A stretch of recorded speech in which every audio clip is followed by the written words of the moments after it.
বাংলাদেশ মুসলমানদের দেশ।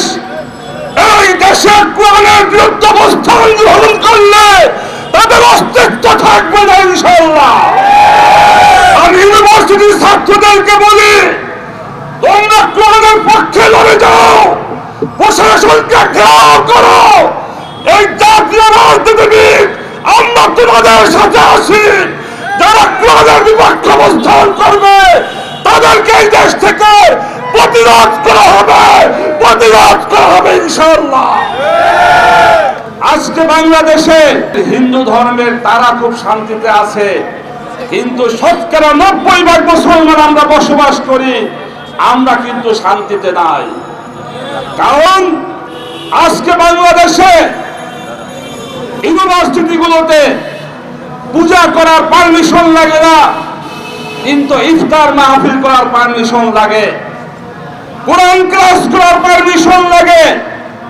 আমরা দেখেছি ইফতার মাহফিলে ছাত্রলীগ হামলা করেছে, কিন্তু আজ পর্যন্ত একজন সন্ত্রাসীকে গ্রেফতার করা হয় নাই, তাদেরকে শাস্তির আওতায় আনা হয় নাই।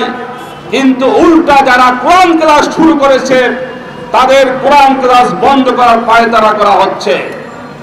আজকে বাংলাদেশে আমাদের চরম শত্রু, মুসলমানদের শত্রু ভারত আগ্রাসন চালিয়ে যাচ্ছে। আমরা লক্ষ্য করেছি ভারত আমাদের সংস্কৃতি, আমাদের রাজনীতি, আমাদের শিক্ষানীতি সহ সব দখল করতে চায়। ভারতকে জানিয়ে দিতে চাই, আপনারা জনগণের বিরুদ্ধে অবস্থান নিয়েছেন, আপনারা একটি জালেম শাসকের পক্ষে অবস্থান নিয়েছেন, যাদেরকে বাংলাদেশের 5% মানুষও ভোট দিয়ে ক্ষমতা আনে নাই।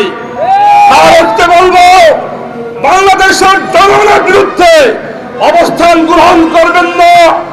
আপনারা যে এক চেকে আওয়ামী লীগের পক্ষে অবস্থান করতেছেন, এটা বাংলাদেশের জনগণ ভালোভাবে দেখতেছে না। পরিষ্কার বলি, ভারত আপনারা বাংলাদেশের কোন অভ্যন্তরীণ বিষয় নাক গলাবেন না, অন্যথায় বাংলাদেশের জনগণ আপনাদেরকে দাঁত ভাঙা জবাব দেবে ইনশাআল্লাহ। আজকে বহু বছর যাবৎ ফিলিস্তিনের মুসলমানদেরকে বিশ্ব সন্ত্রাসী রাষ্ট্র, জারদ রাষ্ট্র ইসরায়েল একের পর এক আমার ভাইদের শহীদ করে যাচ্ছে। এই পর্যন্ত প্রায় 35,000 মুসলমান নারী, পুরুষ, শিশুকে তারা হত্যা করেছে। আজকে সারা বিশ্ব অবাক তাকিয়ে রয়েছে। আমি ইসরায়েল বাহিনীকে বলবো, আমেরিকাকে বলবো, তোমরা আফগানিস্তান থেকে শিক্ষা গ্রহণ করো।